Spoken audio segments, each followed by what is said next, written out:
ববি হাকিমের কি হবে বলুন তো? মন্ত্রীপদ তো গেছেই ডাইনিতন্ত্র রাজ্যে শেষ হবার পর, এবার মেয়র পদটাও গেল, মানে ছাড়তেই হলো। দুয়ারে সিআইডি যেতেই সুরসুর করে ইস্তফা। আর যেদিন মেয়র পদ থেকে ইস্তফা দিলেন সেদিনই প্রিয় দিদিভাই ভাই ববির দলীয় পদটা কেড়ে নিলেন। রাজ্যের সাধারণ সম্পাদক ছিলেন তো ফিরহাদ হাকিম, এখন সে পদ আর নেই। এবার দিদি তাকে গদ্দার ববি বলে ডাকবেন। শুধু দিদি নয়, পিসি ভাইপো সবাই গদ্দার বলবে, গদ্দার। এমনি এমনি নয়, তার কারণ আছে। কেন গদ্দার বলবেন দিদি, সেটাই তো আসল খবর, আর সেটাই আমি বলবো। সেই সঙ্গে বলবো কেমন খেলে দিলেন নতুন মুখ্যমন্ত্রী শুভেন্দু অধিকারী। ববি কি হয়ে উঠবেন দিদির প্রধান প্রতিদ্বন্দ্বী? এখন সেই সম্ভাবনাটা পাকা হয়ে গেছে। মানে দিদির হাত থেকে দলের সব কিছু কেড়ে নেওয়ার নায়ক হতে চান ববি।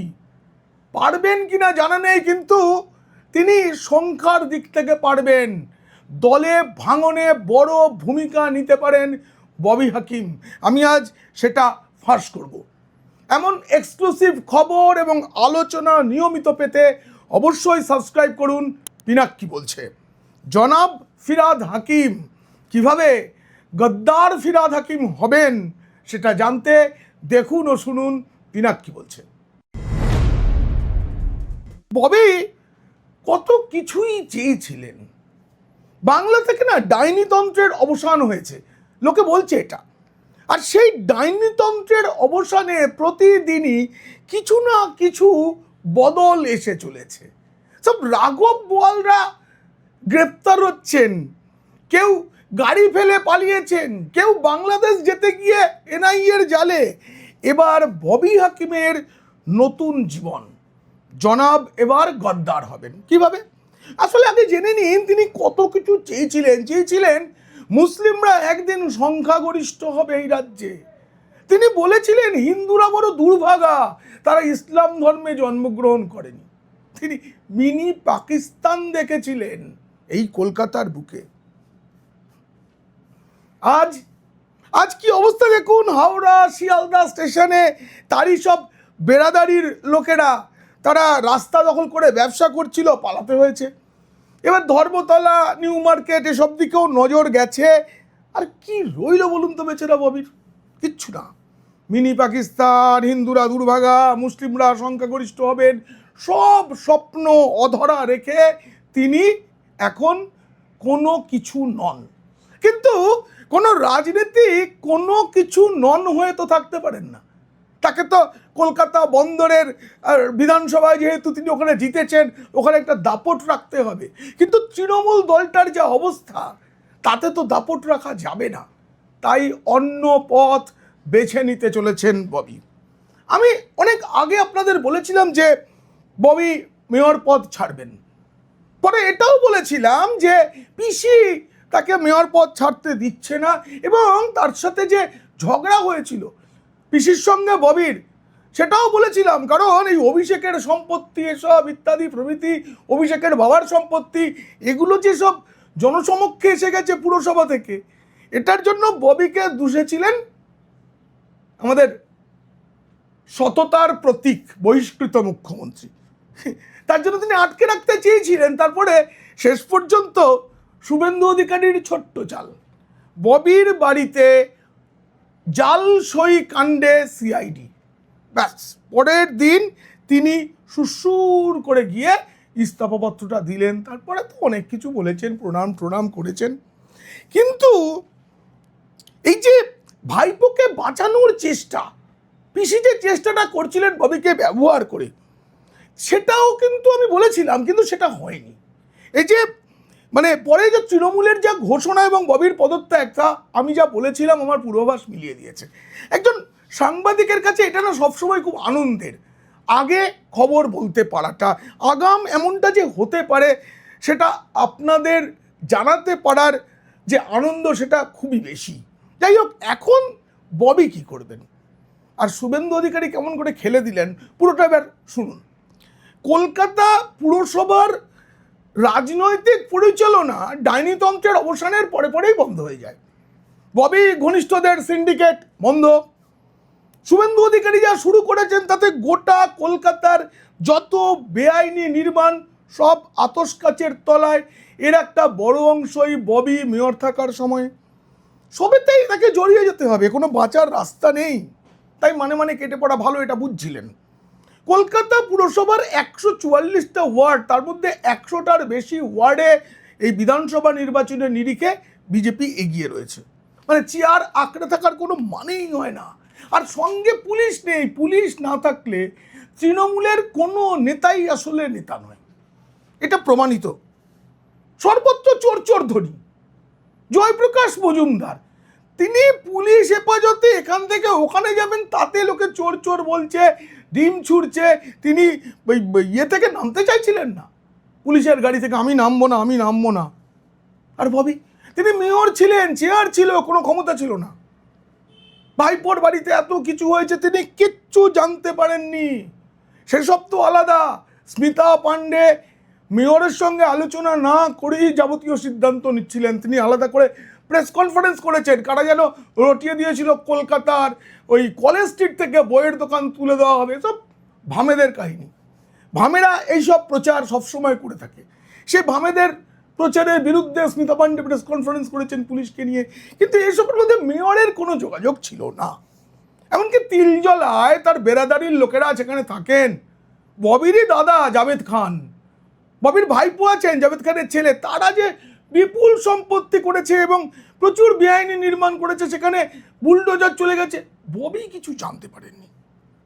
কলকাতার 38তম মেয়র। কিন্তু 2021 সালে ববি 28শে ডিসেম্বর মেয়র হয়েছিল। ওই শোভন চট্টোপাধ্যায় জল শোভন কানন তখন প্রেমে মজে গিয়ে আর কোনো কিছুতে থাকতে পারছেন না। কিন্তু ববি তার অনেক আগে থাকতে 82 নম্বর ওয়ার্ডের কাউন্সিলর ছিলেন। আবার বন্দরের এই 67 বছর বয়সের ববিকে সবচেয়ে এই যে তৃণমূলের বিরুদ্ধে তার প্রতিশোধ নেওয়ার স্পৃহাটা কবে তৈরি হলো? এই যে দল মাত্র 80টা আসনে জিতলো, তারপর তৃণমূলের ওই কালীঘাটের বাড়িতে তাদের বৈঠকে ডাকা হলো, সেখানে সবাই যাননি, যারা গেছিলেন তাদের মধ্যে ববি ছিলেন সিনিয়র মোস্ট বিধায়ক। সেখানে দিদিমণি কি বলেন যে অভিষেকের জন্য তোমরা জিতেছো, অভিষেকের সামনে সবাই উঠে দাঁড়াও। ববি উঠে দাঁড়িয়েছিলেন, মনে দাঁড়াননি, দাঁড়াতে হয়েছিল। সেই দিন থেকে রাগ ছিল, সেই রাগের থেকেই এত কিছু হয়েছে। অভিষেকের বাড়ির চিঠি চাপাটি, কোথায় অবৈধ নির্মাণ, কোথায় অবৈধ ফ্ল্যাট, মানে অবৈধ মানে ঘোষণা ছাড়া সম্পত্তি, গোপন সম্পত্তি, অনেকের সঙ্গে যৌথ মালিকানায় সম্পত্তি, এই সব যে ফাঁস, বদলা শুরু। কিন্তু এখনো ববির আসল বদলাটা বাকি রয়েছে, সেটাই তো এবার নেবেন। আর তাতেই তো তিনি গদ্দার হয়ে যাবেন, গদ্দার। ভবানীপুরে যে বিধানসভা, তার মধ্যে 82 নম্বর ওয়ার্ডের কাউন্সিলর ববি হাকিম, সেই ওয়ার্ড থেকে পিসিমণি সঠতার প্রতীক 15,000-এর বেশি ভোটে পিছিয়ে। তারপরে কি হলো? শুধু মানে প্রভাব আর মর্যাদা দেখানোর জন্য সরকারি পয়সা খরচ হবে কেন, এই প্রশ্ন মুখ্যমন্ত্রী শুভেন্দু অধিকারী তুললেন। ববির ওই নিরাপত্তা সব কাটোছাটো হয়ে গেল, তার পাইলট কার কিচ্ছু ছিল না। শেষ দিকে নিজের গাড়ি নিয়ে পুরসভায় যেতেন আর আসতেন, বেশিরভাগ দিন যাচ্ছিলেন না। গত 1 মাসে ব্যক্তিগত গাড়িতে পুরসভায় যাতায়াত করছিলেন, তাও ওই 1-8 দিন। মানে একটার পর একটা ঘটনা পরিষ্কার করছিল যে ববি ক্ষমতা যাচ্ছে। অন্যদিকে আরও একটা বিষয় পরিষ্কার হচ্ছিল যে ববির সাথে তৃণমূলের দূরত্ব বাড়ছে। একই সঙ্গে ববির কষ্ট দেখুন, ববির কষ্ট হচ্ছে বেরাদারির লোকেরা রাস্তায় নমাজ পড়তে পারছে না। এই নতুন জমানায় রেড রোড থেকে তাদের ব্রিগেডে চলে যেতে হলো। ঈদের দিন কুরবানির নামে গোহত্যা হলো না রাজ্যে, পরাজয় নয় বলুন। যে মানুষটা মুসলিমদের সংখ্যা গরিষ্ঠ করতে চেয়েছিলেন, যিনি মিনি পাকিস্তান দেখতে চেয়েছিলেন, তিনি এটা সহ্য করতে পারেন বলুন তো? যতই তার মা হিন্দু হন, তার শরীরে তো আসলে মুসলিম রক্ত বইছে। কিন্তু এখন তিনি কি করবেন, এটা হচ্ছে সবচেয়ে বড় প্রশ্ন। আমার কাছে যা খবর তাতে ববি দিদির সঙ্গে নেই নেই নেই, সেটা দিদিও টের পেয়ে গেছেন। মুসলমান ভোট তৃণমূলের হাতছাড়া, ফলে ববির গুরুত্ব এমনিতেই কমেছে। শহরাঞ্চলে মুসলিমদের ভোট মেলেনি সেভাবে। আরও একটা বড় কারণ রয়েছে, ববির আলাদা দল বানানোর হিম্মত নেই। তবে তিনি এবার আসল তৃণমূলের প্রধান দাবিদার হয়ে উঠবেন। ববির ঘনিষ্ঠরা বলছেন দাদার মনে মনে এই প্ল্যান আছে। ঋতব্রত বন্দ্যোপাধ্যায়, সন্দীপন সাহা, তারা যে আসল তৃণমূল বলে বিধানসভার ভেতরে দাবি করেছেন সেটা আলাদা বিষয়। সেটা তো বিধানসভায় তারা 59 জনের সই করা কাগজ জমা দিয়েছেন, কিন্তু সেই সংখ্যাটা আসলে 59 নয়, সংখ্যাটা 60। ববি কাগজে সই করেননি, কিন্তু মনে মনে ওই গোষ্ঠীর সঙ্গে আছেন এবং আগামী দিনে তিনি প্রকাশ্যে আসবেন। এবং এবার দিদির হাত থেকে ঘাসফুল প্রতীক কেড়ে নেওয়ার যে লড়াই, সেই লড়াইয়ে নেতৃত্ব দেবেন ফিরহাদ হাকিম। এ নিয়ে নাকি তলায় তলায় কথা অনেক আগেই হয়ে রয়েছে। এতদিন যা দেখছিলেন সবটা অভিনয়। দিদির ডাকে প্রতিটি কর্মসূচিতে, বৈঠকে ববি এসেছেন, বসেছেন, মুখে রা করেননি, কোনো টুর শব্দটি নয়। গত 1 মাসে ববি সেভাবে কথাই বলেননি। খালি যেটুকু বলেছেন সংবাদ মাধ্যমের চাপে, সেটা হচ্ছে আমি এ বিষয়ে কিছু বলতে পারবো না, এটুকু বলেছেন। বিধানসভা ভোটে তৃণমূলের যে ভরাডুবি হয়েছে, তারপর সকলের আঙুল ওই ভাইপোর দিকে। এই ডিম হামলা হলো ভাইপোর উপরে, তার আগে থাকতে দলের বিধায়করা সামনাসামনি হামলা চালিয়ে অভিষেক বন্দ্যোপাধ্যায়কে দায়ী করেছেন। কিন্তু তারপরেও পিসি ভাইপো প্রেম ভুলতে পারছেন না। বলা হয়েছে যে নেতৃত্ব বা পরিচালনার ক্ষমতা অভিষেকের নেই, নিচু তলার কর্মীদের সঙ্গে কোনো যোগাযোগ নেই, বিধায়ক সাংসদদের সঙ্গে তার সম্পর্ক ভালো নয়, শুধু পুলিশ আর আইপ্যাকের জোরেই তিনি সব করেছেন। তারপরেও অল কালীঘাট তৃণমূল কংগ্রেসের অল ইন্ডিয়া জেনারেল সেক্রেটারি করা হয়েছে আবার অভিষেক বন্দ্যোপাধ্যায়কে। এর চেয়ে হাসির কিছু নেই। যে দলটার অস্তিত্ব প্রায় নেই, মুছে যেতে আর কয়েকটা দিন বাকি। আমি তো বলেছি শ্মশান যাত্রার দিন সামনে তৃণমূলের, কিন্তু সেই শ্মশান যাত্রায় কারা অংশ নেবেন, সব বহন করবেন কারা, সব দাহ করবেন কারা, মুখাগ্নি কে করবে, লোক নেই, লোক পাওয়া যাবে না। অথচ এত বিদ্রোহ, এত বিরোধিতার পর ভাইপো প্রেম ভুলতে পারছেন। এত বিরোধিতা, এত বিদ্রোহের পরেও ওই পিসিমণির না অপত্য স্নেহ, বুঝলেন, রক্তের সম্পর্ক তো, ভাইপো প্রেম তিনি ভুলতে পারছেন না। সন্তান সম ভাইপো, তাকে ভোলা যায় নাকি? তবু দলের চাপ, তাই তিনি তাকে জেনারেল সেক্রেটারি করার পরেও, মানে সর্বভারতীয় সাধারণ সম্পাদক করার পরেও দুজনকে যুগ্ম সাধারণ সম্পাদক করেছেন, একজন দোলা সেন এবং একজন ডেরেক ওব্রায়েন। খেয়াল করে দেখুন, এই দোলা সেন ও ডেরেক ওব্রায়েন দুজনেই রাজ্যসভার সাংসদ।